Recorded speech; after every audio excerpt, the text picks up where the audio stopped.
ശ്യാമളാസ് കിച്ചണിലേക്ക് എല്ലാവർക്കും സ്വാഗതം. ഇന്ന് ഞാൻ വന്നിരിക്കുന്നത് ഒരു ഹോട്ടൽ സ്റ്റൈലിലുള്ള ടിഫിൻ സാമ്പാർ ഉണ്ടാക്കാനായിട്ടാണ് കേട്ടോ. അപ്പോൾ അതിന് വേണ്ട സാധനങ്ങൾ എന്തൊക്കെയാണെന്ന് നോക്കാം. ഇതാ ഒക്കെ കറക്റ്റ് അളവായിരിക്കണം. ഇതാ ഒരു കപ്പ് തോരപ്പരിപ്പ് എടുത്തിട്ടുണ്ട്, ഒരു കപ്പ് ചെറുപയർ പരിപ്പ് എടുത്തിട്ടുണ്ട്. പിന്നെ വേണ്ടത് ഇതാ ഒരു മുരിങ്ങക്കായ തൊലി കളഞ്ഞിട്ട് എല്ലാം റെഡിയാക്കി വെച്ചിട്ടുണ്ട്. പിന്നെ ഒരു വലിയ സവോളയില്ലേ, അത് ചെറിയ ചെറിയ പീസാക്കിയിട്ട് ഒരെണ്ണം മുറിച്ച് വെച്ചിട്ടുണ്ട്. പിന്നെ വന്നിട്ട് രണ്ട് തക്കാളി ചെറുതായിട്ട് മുറിച്ച് വെച്ചിട്ടുണ്ട്. മുരിങ്ങക്കായ ഒരെണ്ണം മതി കേട്ടോ. മുരിങ്ങക്കായ അതെടുത്ത് വെച്ചിട്ടുണ്ട്. പിന്നെ ഇതാ ഒരു നെല്ലിക്കട വലിപ്പത്തിൽ പുളി എടുത്തിട്ടുണ്ട്. പിന്നെ വേണ്ടത് എന്താ ഒരു കപ്പ് ഒരു 10-20 ചെറിയ ഉള്ളി തൊലി കളഞ്ഞ് കഴുകി വൃത്തിയാക്കി വെച്ചിട്ടുണ്ട് കേട്ടോ. ഇതൊക്കെയാണ് ആവശ്യമായിട്ടുള്ള സാധനങ്ങൾ. ഇനി നമുക്ക് ഇതിന് സാമ്പാർ പൊടി ഉണ്ടാക്കണം. അപ്പോൾ അതിനെന്തൊക്കെയാണ് വേണ്ടതെന്ന് നോക്കാം.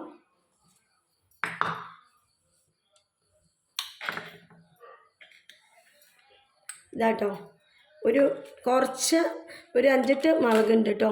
ഇത് ചുവന്ന മുളക്. ഇത് കാശ്മീരി മുളകിന് പകരം ഞാൻ കുറച്ച് കാശ്മീരി ചില്ലി പൗഡറാണ് ഇടുന്നത്. അപ്പോൾ അത് 1/2 സ്പൂണാണ് ഇടാൻ പോണത്. പിന്നെ വന്നിട്ട് ഇതാ 1 സ്പൂണ് കുരുമുളക്, 1 സ്പൂണ് ഉലുവ, ഇതാ 2 സ്പൂണ് 1.5 സ്പൂൺ കേട്ടോ, 1.5 സ്പൂൺ മല്ലി, ഇതാ 1 സ്പൂൺ ജീരകം. ഇതൊക്കെയാണ് വേണ്ടത്. ഇനി ഒരു കഷ്ണം കായം, പിന്നെ ഇതായിട്ട് 2 അച്ച് വെള്ളം എടുത്തിട്ടുണ്ട്. ഇത് ഇത്ര ഒരു 10 ഗ്രാം കായമാണ് കേട്ടോ. കട്ടക്കായം തന്നെ വേണം, അതേ മണം ഉണ്ടാവുള്ളൂ. അത് നമ്മൾ കുറച്ച് ചൂടുവെള്ളത്തിൽ ഇട്ട് വയ്ക്കാം. ഇതായിട്ട് നമ്മൾ സ്റ്റവ് കത്തിച്ചിട്ടുണ്ട്.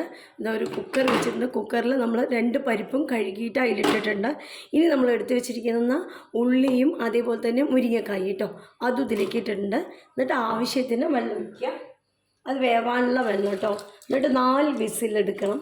അതായത് വേവാനുള്ള അത്യാവശ്യം ഒരു 1/2 കപ്പ് വെള്ളം വെച്ചിട്ടുണ്ട് കേട്ടോ. ഇനി ലേശം മഞ്ഞൾപ്പൊടി ഇട്ടിട്ട് വേവിക്കാം. എന്നിട്ട് കുക്കറിൽ വിസിൽ വരുമ്പോഴേക്കും നമ്മൾ പൊടിക്കാനുള്ള സാധനങ്ങളൊക്കെ എടുത്തിട്ട് പൊടിക്കാം. ഇതാ മല്ലി പച്ചയ്ക്ക് പൊടിച്ചാൽ മതി. ഉലുവ ഇട്ടു, ജീരകം, ഇനി കുരുമുളക്, നമ്മൾ മുളക് എടുത്ത് വെച്ചിട്ടില്ലേ അതും ഇടണം കേട്ടോ. ഇതാ മുളക് എടുത്തു. ഇനി 1/2 സ്പൂണ് ഞാൻ കാശ്മീരി മുളകില്ലാത്തതുകൊണ്ട് കാശ്മീരി ചില്ലി പൗഡറാണുള്ളത്, അതാണ് കേട്ടോ ഇതിൻ്റെ കൂടെ ഇട്ടിട്ട് പച്ചയ്ക്ക് പൊടിക്കാൻ പോവുകയാണ്. ഇതൊക്കെയാണ് എടുത്തിരിക്കുന്നത് കേട്ടോ. പൊടിച്ചിട്ട് വരാം. ഇതാട്ടോ ഓഫ് ചെയ്തിട്ടുണ്ട് കേട്ടോ. ഇത് നമ്മുടെ സാമ്പാർ പൊടി റെഡി ആയിട്ടുണ്ട്. ഇനി ഒന്നും കൂടെ ഒത്തിരി തരിയുണ്ട്, അപ്പോൾ അത് ഞാൻ അരിച്ചെടുക്കാൻ പോകും കേട്ടോ. ഇതാട്ടോ ഞാനൊരു ചീനച്ചട്ടി അടുപ്പത്തിരുന്നത് ചൂടായിട്ടുണ്ട്. അതിലേക്ക് ഞാൻ എന്താ 1 സ്പൂൺ നെയ്യ് ഒഴിക്കുന്നുണ്ട് കേട്ടോ. നെയ്യിലാണത് വഴറ്റിയെടുക്കണം.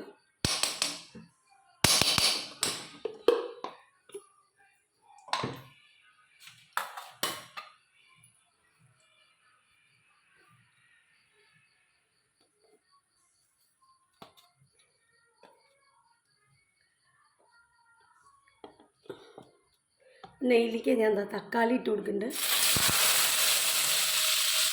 തക്കാളി നന്നായിട്ട് വഴന്ന് വെച്ച്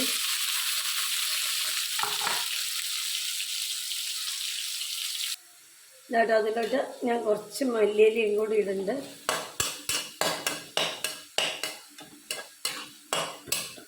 ഇനി ഞാൻ ഒരു നെല്ലിക്ക വലിപ്പത്തിൽ പുളി എടുത്ത് വെച്ചിട്ടില്ലേ, അത് ഇതിലേക്ക് ഒഴിക്കുന്നുണ്ട് കേട്ടോ. ഒരു ഗ്ലാസ് വെള്ളത്തിലാണ് കലക്കി ചേർക്കണം. ഇനി നമ്മൾ എടുത്ത് വെച്ചിരിക്കുന്ന ശർക്കരയില്ലേ അതും ഇതിലേക്ക് ഇട്ടു കേട്ടോ. ഇനി നന്നായിട്ട് അതൊന്ന് തിളച്ച് അതിൻ്റെ പച്ചമണമൊക്കെ മാറട്ടെ കേട്ടോ. ഇതാട്ടോ അത് നന്നായിട്ട് അതിൻ്റെ പച്ചമണമൊക്കെ മാറിയിട്ടുണ്ട്. വേവിച്ച് വെച്ചിരുന്ന ഈ പരിപ്പും ഉള്ളിയും എല്ലാം കൂടിയിട്ട് ഉണ്ട് കേട്ടോ. ആവശ്യത്തിന് വെള്ളം ഒഴിച്ചു കൊടുക്കണം. 1/2 ഗ്ലാസ് വെള്ളം ഒഴിക്കുന്നുണ്ട്.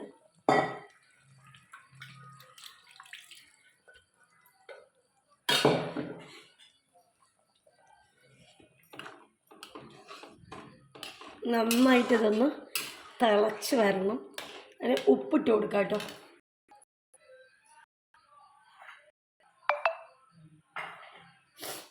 ഇതായിട്ട് ആവശ്യത്തിന് ഉപ്പിട്ട് കൊടുത്തിട്ടുണ്ട്. ഇനി നന്നായിട്ട് തിളക്കരുത്. ഇതായിട്ടോ നന്നായിട്ട് തിളച്ച് റെഡി ആയിട്ടുണ്ട്. അപ്പോൾ ഇതൊന്ന് മാറ്റി വയ്ക്കാം.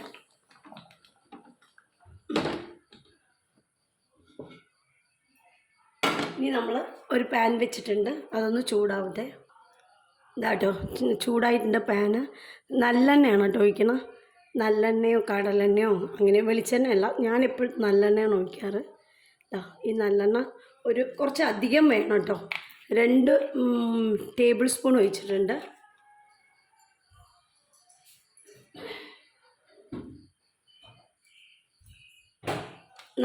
നന്നായിട്ടൊന്ന് ചൂടാവട്ടെ.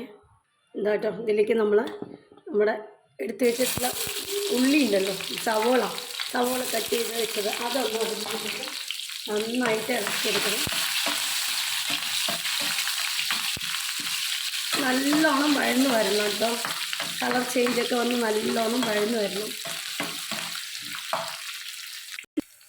ഹരിഹരപുത്രയിലൊക്കെ ഇഡ്ഡലി, ദോശ എന്നുള്ള സാമ്പാർ ഇങ്ങനെ കേട്ടോ. അതുപോലെ വട സാമ്പാറുണ്ടല്ലോ, അതൊക്കെ ഇതേപോലെയാണ് ഉണ്ടാക്കുക. നല്ല ടേസ്റ്റാണ് കേട്ടോ. അപ്പോൾ നിങ്ങളെല്ലാവരും ഉണ്ടാക്കി നോക്കണേ, നല്ല ടേസ്റ്റാണ്. ഇതോട്ടെ സൈഡിൽ കുറച്ച് കടുകിട്ട് കൊടുക്കാം നമുക്ക്. ഇതാ കടുകിട്ട് കൊടുത്തിട്ട് അതൊന്ന് പൊട്ടി വരട്ടെ. ഇതാട്ടെ ഇനിയാണ് നമ്മൾ പൊടിച്ച് വെച്ചിട്ടുള്ള ഈ പൊടി ഇതിലേക്ക് ചേർത്തേണ്ടത്. കളറൊക്കെ നല്ല കളറ് വന്നു. എന്നാലും മുഴുവൻ പൊടിയും ചേർത്തരുത് കേട്ടോ. ഞാൻ 2 സ്പൂൺ പൊടിയാണ് ഇട്ടിരിക്കുന്നത്. ഇനി എരിവ് നോക്കിയിട്ട് നമുക്ക് വേണമെങ്കിൽ കുറച്ചും കൂടെ ചേർക്കാം. അപ്പോൾ ഇതാ 2 സ്പൂൺ പൊടി എടുത്തിട്ടുണ്ട്. ലേശം മല്ലിയില ഇട്ടിട്ടുണ്ട്, കരിവേപ്പില ഇട്ടിട്ടുണ്ട്. അപ്പോൾ ഇനി നമ്മളിത് നന്നായിട്ടൊന്ന് വഴറ്റിയിട്ട് സാമ്പാറിലേക്ക് കൊട്ടിയാണ് കേട്ടോ. നമ്മൾ കായം വെള്ളത്തിൽ വെച്ചിട്ടില്ലേ, വെള്ളത്തിലേക്ക് അതും കൂടെ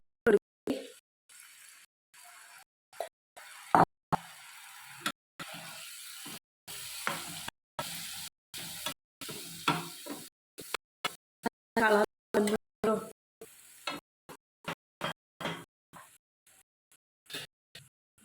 ഇനി ഇതങ്ങനെ സാമ്പാറിലേക്ക് അങ്ങോട്ട് കൊടുക്കാം.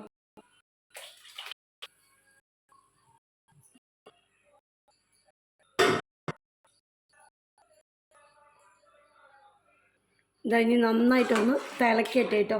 തിളക്കട്ടെ. എരിവും ഉപ്പും എല്ലാം നോക്കാം.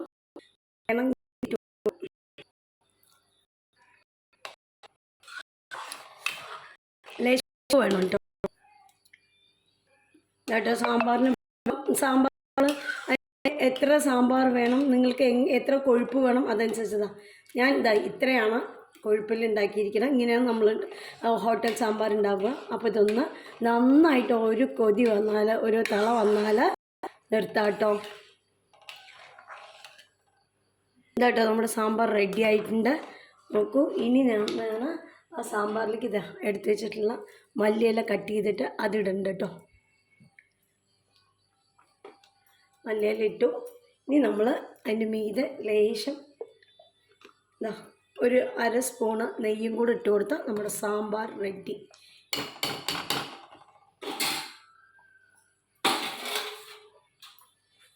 അപ്പോൾ അടുപ്പ് ഓഫ് ചെയ്തു. നമ്മുടെ സാമ്പാർ റെഡി ആയിട്ടുണ്ട്. ഇനി നമ്മൾ ഇളക്കാണ്ട് ഒന്ന് അടച്ച് വെച്ചാൽ മതി കേട്ടോ. ഇത് അടച്ച് വെച്ചാൽ നമ്മുടെ സാമ്പാർ റെഡി.